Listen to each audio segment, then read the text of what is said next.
Bismillah, ikhwatu fillah. Nah, kita perjelas untuk kisah Nabi Hud, bagaimana kronologi yang pertama ini. Nah, ikhwatu fillah, selesailah kisah kaum Nabi Nuh. Nah, mayoritas itu di antara mereka yang mendustakan ajarannya sudah dihancurkan oleh Topan. Sedangkan minoritas mereka kembali memakmurkan bumi sebagai wujud dari sunnatullah dan janjinya. Sedangkan janji Allah kepada Nuh, yakni surah Al-Qasas ayat 83, wal akibatu lil muttaqin, dan kesudahan yang baik bagi orang-orang yang bertakwa. Dan janji Allah juga kepada Nuh, ya Nuh, ihbid bisalam minna wa barakatin alaik. Wahai Nuh, turunlah dengan selamat dan penuh keberkahan dari kami atasmu dan umat-umat yang beriman dari orang-orang yang bersamamu. Wala umamin mimma ma'ak, ya gitu. Wa umamun sanumatiuhum sumayamashum minna adabun alim. Dan ada pula umat-umat yang kami beri kesenangan pada mereka dalam kehidupan dunia. Kemudian mereka akan ditimpa azab yang pedih dari kami. Nah, itu.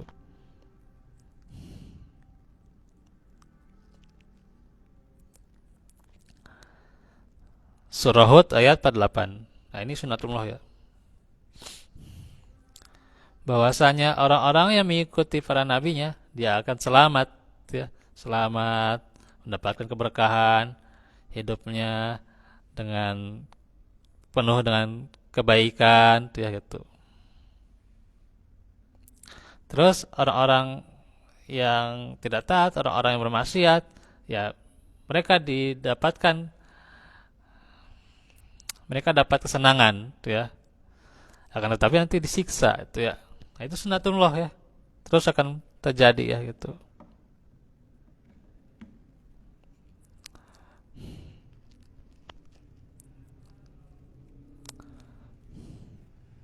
Nah, berputarlah roda kehidupan dan datanglah janji Allah. Setelah datangnya topan, tiada, tak ada yang tersisa dari manusia di muka bumi ini kecuali hanya orang-orang yang beriman. Tiada satupun hati orang kafir yang berada di muka bumi, dan setan mulai mengeluhkan pengangguran. Tuh, jadi nganggur gitu ya setan tuh, ya gitu. Berlalulah tahun demi tahun, lalu matilah para orang tua dan anak-anak. Dan datanglah anak-anak dari anak-anak manusia. Nah, manusia akan lupa akan wasiat dari Nabi Nuh, dan mereka kembali menyembah berhala. Manusia menyimpang dari penyembahan yang semata-mata untuk Allah. Akhirnya tipuan kuno berulang kembali. Para cucu kaum Nabi Nuh berkata, kita tidak ingin melupakan kakek kita yang Allah selamatkan mereka dari topan. Nah, itu. Jadi tentang nenek moyang, mereka tidak ingin lupa, ya, karena Allah telah menyelamatkannya dari topan. Oleh karena itu mereka membuat, nah ini tipuan setan, ya. Tipuan setan membuat patung-patung orang-orang yang selamat itu dengan mengingatkan terhadap mereka dengannya. Dan pengagungan itu semakin berkembang generasi demi generasi. Namun akhirnya penghormatan itu berubah menjadi penghambaan. Patung-patung itu berubah dengan bisikan setan, yakni dituhankan, ya. Dituhankan selain Allah, dan bumi kembali mengeluhkan kegelapan. Lalu Allah mengutus junjungan kita, yakni Nabi Hud alaihissalam. Nah, ini Bagaimana kronologinya?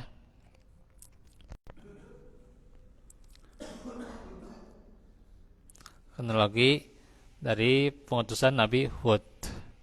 Al-Quran menyingkap ceritanya setelah diutusnya Hud alaihissalam untuk membawa tauhid kepada manusia, ya, membawa Islam. Nabi Hud berasal dari kabilah yang bernama Ad.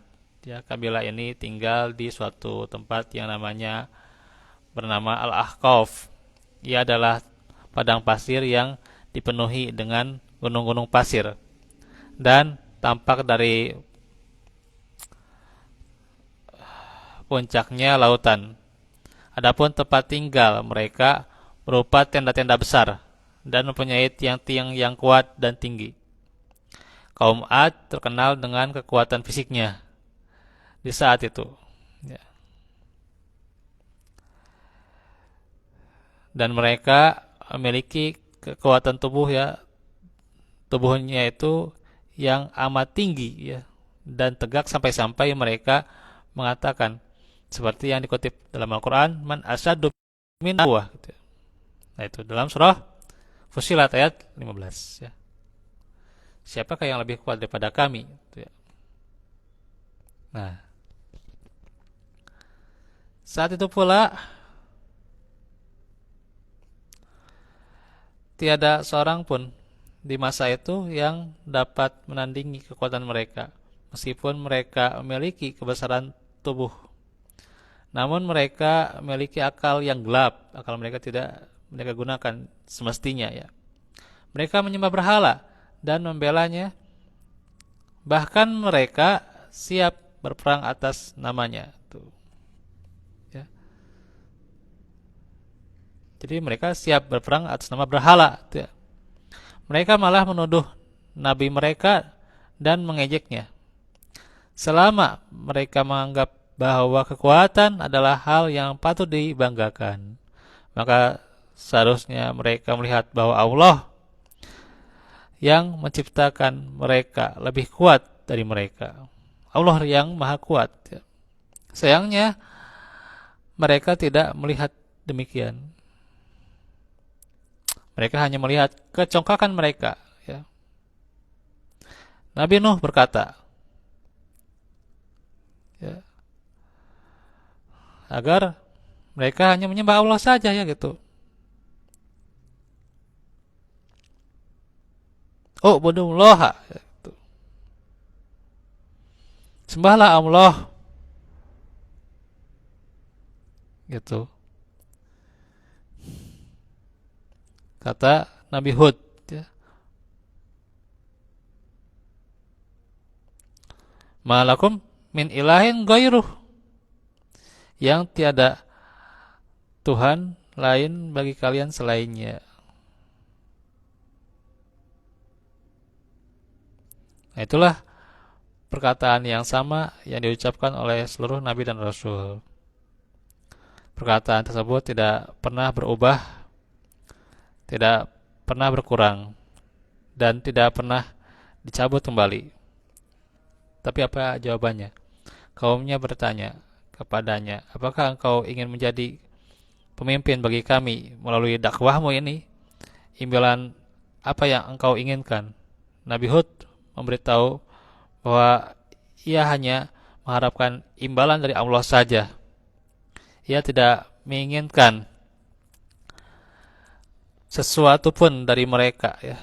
In ajriya illa 'ala Allah. Ya. Nah, itu. Jadi balasnya hanya dari Allah, ya, gitu. Selain agar mereka menerangi akal mereka dengan cahaya kebenaran, ia mengingatkan tentang nikmat Allah Subhanahu wa taala terhadap mereka. Bagaimana dia menjadikan mereka sebagai khalifah setelah Nabi Nuh. Bagaimana dia memberi mereka kekuatan fisik, ya. Bagaimana dia menempatkan mereka di bumi yang penuh dengan kebaikan. Bagaimana dia mengirim hujan lalu menghidupkan bumi dengannya, gitu, ya.